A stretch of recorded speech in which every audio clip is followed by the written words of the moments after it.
Jalen Hurts is one of the most highly debated quarterbacks in terms of ranking in the entire NFL. There are a ton of people who say Jalen Hurts is absolutely a top 5 elite NFL quarterback, while there are possibly even more people that would say Jalen Hurts is a fringe top 10 quarterback and not elite at all. So I decided to watch every single drop back from Jalen Hurts' 2024 season, and I came to a conclusion. And to no surprise to me, it was very obvious that Jalen Hurts is not an elite quarterback, and in fact, he's not even close. I ranked every quarterback in the NFL in a previous video, and Jalen Hurts fell as the 13th ranked quarterback in the NFL for me. Yes, this seems a little low for Jalen Hurts, especially if you're someone who thinks he's a top 5 quarterback, but please, trust me, he just isn't. Unfortunately, Eagles Twitter has been talking up Hurts like he's basically Jesus, and of course, Eagles fans have been very civilized about this whole thing.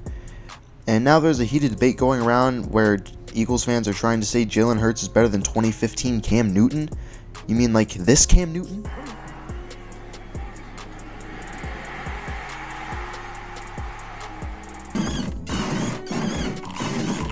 Hey pal, you just blowing from stupid town?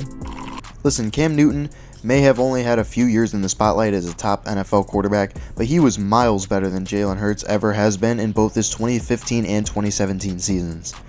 It's not even a debate between the two. Prime Newton blows Jalen Hurts out of the water. So throughout this video, I will be explaining why Jalen Hurts is not a top 10 quarterback, let alone a top 5 quarterback in the NFL. But before we get into it, be sure to like and subscribe for more NFL and college football content. Training camps are currently going on, and the NFL and college football seasons are coming up soon, so be sure to subscribe so you don't miss any new videos. But anyway, let's dive into Jalen Hurts. Now, the Jalen Hurts evaluation is always a little different because, of course, he has one of the best surrounding casts we've seen in years in the NFL.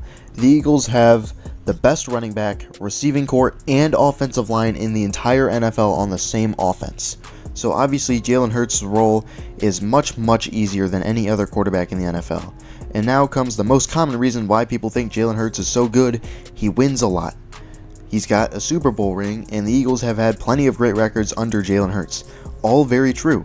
But how in the world are we forgetting the oldest rule in football? It's a team game. Yes, Jalen Hurts has to do his job, but his job is much easier due to his receivers getting better separation. A.J. Brown is fantastic in jump ball scenarios. He has all day to throw the ball, and he has the best running back in the league right at his side. Jalen Hurts has never been asked to do a whole lot, and a lot of his throws consisted of short throws where the receivers gained tons of yards after catch. Incredibly well-designed plays that got receivers consistently open, and the occasional one-on-one deep shot. But when Hurts was asked to do more than the usual, to me, he was just disappointing. One of the biggest problems I saw with Hurts was him constantly skipping over and missing reads. Obviously, every single quarterback will eventually skip over and miss reads, but with Jalen Hurts, it felt like it was every 2 or 3 plays he left something out on the field. The Panthers game especially was just really bad in this department. He missed A.J. Brown on a wide-open corner route down the field, he missed him on another easy walk-in touchdown, and plenty of other misses. Honestly, Hurts not hitting these throws was one of the only reasons why the Panthers were even in a position to almost win this game. This is a theme of the Eagles' almost losses and losses last year. Yes, Jalen Hurts played amazing in the Super Bowl, but he did not play well at all in both the Rams game and the Packers game in that playoff run. And he didn't have to do anything in the Commanders game due to the Commanders' defense giving up at the first sign of Saquon Barkley. But the Packers game should have been a blowout. It wasn't, because the Eagles couldn't consistently throw the ball. And the Rams game again, they couldn't consistently pass the ball, and Hurts kept taking bad sacks, including a safety. A great quarterback doesn't consistently hold his team back in big games. An elite quarterback to me is a quarterback that is consistently great with the occasional average game. For me, Jalen Hurts is a consistently average quarterback who has the occasional great game while having the occasional bad game. If you want to know my tiers of quarterbacks, I'll lay them out real quick. For me, the elite tiers of quarterbacks in the NFL are Joe Burrow, Patrick Mahomes, Lamar Jackson, and Josh Allen. By the way, all these tiers are in order. Then for me, the great quarterbacks: Justin Herbert, Matthew Stafford, and Baker Mayfield. And then the very good quarterbacks: Jaden Daniels, Geno Smith, and CJ Stroud. And now, the good quarterbacks: Dak Prescott, Jared Goff, Jalen Hurts, and Brock Purdy. If you want my full evaluations on all these quarterbacks, I please ask you to check out my video ranking every quarterback in the NFL, and I talk about every placement on there.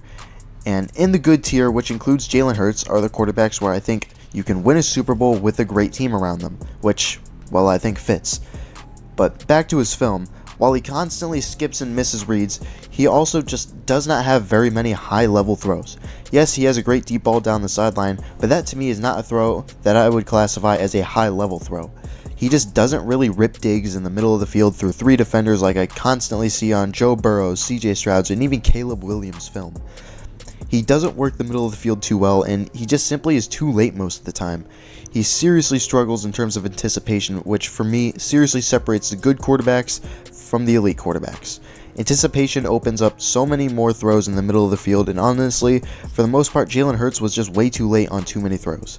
And he can't get away with being late because his arm strength genuinely does hold him back. He can't rip throws with insane velocity in the middle of the field like Josh Allen or Mahomes, and his range is severely limited, which hurts the playmaking ability on the run because he can't get the ball downfield off balance. All this to say, Jalen Hurts' mental ability is not developed enough to make up for his lack of arm talent. I will give Jalen Hurts this. His legs allow him to get out of trouble a good amount, but one thing I didn't like was his pocket presence and awareness. He just simply bailed out of clean pockets too much, and trust me, there were a lot of those, and most of the time could not feel where the rush was coming from. And he just simply wasn't able to make throws with pressure coming down on him. And this was very apparent after the 2024 wildcard round versus the Bucks, where they just kept blitzing him and he was not able to do anything. While he did get better this year, when the pressure got in, I still felt he got a little too rattled and definitely affected his play. It's just another area where yet again, Jalen Hurts is very much behind the elite tier of quarterbacks. So that's all I have to say about the struggles on Hurts' film, and after all that, some of you may still think 13th is too low. Well, I ask you, who ahead of him is he better than? The guy right ahead of him is Jared Goff. What does Jalen Hurts do better than Jared Goff? Well, the obvious thing is his running ability, and yeah, I'll give you that. And probably a better deep ball than Goff. Other than that though, Goff has way better pocket presence, and while he falls short as a runner, he is a much better passer than Hurts. He throws with way better anticipation and is more consistently accurate in the intermediate area of the field. So you could argue Hurts is better than Goff, and I wouldn't fault you, but for me, I have Goff slightly higher. Alright, what about Dak Prescott? I'm sure Eagles fans aren't happy about this. Again, the legs are better, but the deep ball is similar, and Prescott has better pocket presence. And I'd say Hurts does take care of the ball better, and you can't deny Dak Prescott has way better arm talent. And now, CJ Stroud. Other than running ability, I don't think Jalen Hurts does anything better than CJ Stroud. Yes, CJ Stroud had a down year, but he still showed what made him special his rookie year, and was just a better quarterback than Jalen Hurts in terms of passing, really in every way except for maybe the deep ball, which at this point Hurts probably has a top 3 deep ball in the NFL along with Joe Burrow and Josh Allen. So maybe you think Hurts is too low, but I simply have nobody to put him over. Just because Hurts won the Super Bowl doesn't mean he is a better quarterback than any of the others who didn't win it. And if I was honest, I think there's 18 quarterbacks in the NFL who could have won the Super Bowl with that Eagles roster. So I'm going to wrap it up. Jalen Hurts is not an elite quarterback, and he isn't even a top 10 quarterback for me. Jalen Hurts is not a bad quarterback at all. He has a solid floor, is accurate, can run, and has a fantastic deep ball, which are all great. But he's an inconsistent passer, misses reads, bails from clean pockets, holds the ball too long, and lacks high-level middle-of-the-field throws. Just because the talent surrounding Jalen Hurts is elite does not make Jalen Hurts elite.